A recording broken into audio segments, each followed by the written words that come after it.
more than 2 centuries, the Stars and Stripes have stood as symbols of freedom, sacrifice, and national pride. But lately, that pride is being put to the test. I'm sure you know this. In recent years, we've seen sports stars kneel for the national anthem and turn their backs on Old Glory. We've seen celebrities criticizing the country that truly gave them everything, including their careers, while using their platforms to influence others. But this summer, something might be changing. We're seeing more instances of athletes embracing America, like U.S. wrestler Tamyra Mensah-Stock, I hope I said that right, who took gold at the Tokyo Olympics and won over Americans with her embrace of the American flag. And now Beyonce is repping red, white, and blue while on the road for her Cowboy Carter tour.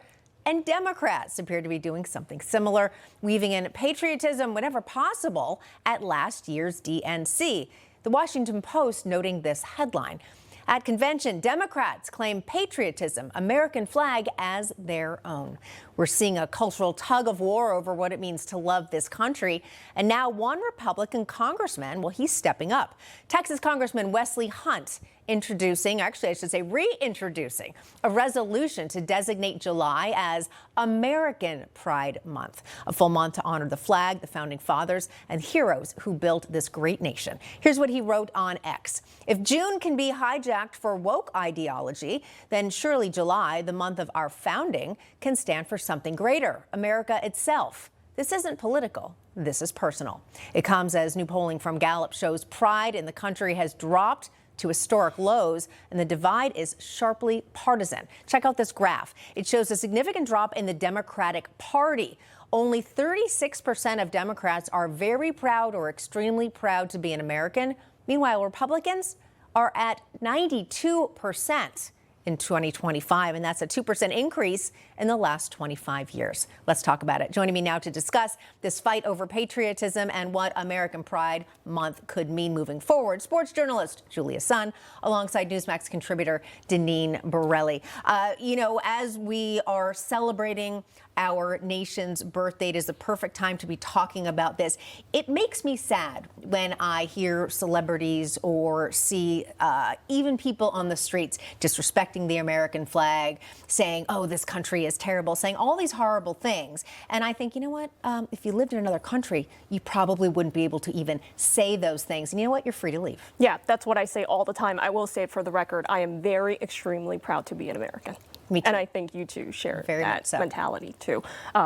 This country has a lot of problems. Sometimes we very much disagree on what those problems may be, and sometimes we disagree on which ones we should fix first. But if you look at the whole world, 190 plus countries, it is pretty damn obvious that we enjoy a lot of the perks, luxuries, freedom, tangible and intangible, that other countries can't even imagine. I am so proud to be an American. Yeah, and Deneen, to what do you attribute even maybe some of those sports stars who previously maybe would have ignored the flag, embracing it now, and even Democrats, as we mentioned at the DNC, almost trying to reclaim patriotism? Is that an act simply because they realize that a lot of voters actually, oh gosh, they might actually love this country, or do you think they mean it? Well, time will tell, because there is the history of the video and the tapes and whatever. But with the politicians, they may be hearing from their own constituents. Who knows? But you got to be consistent with it. I have always loved my country. I have always been proud of my country. Are there flaws? Yes. But America is the greatest country on the planet. And I think it really starts in the home.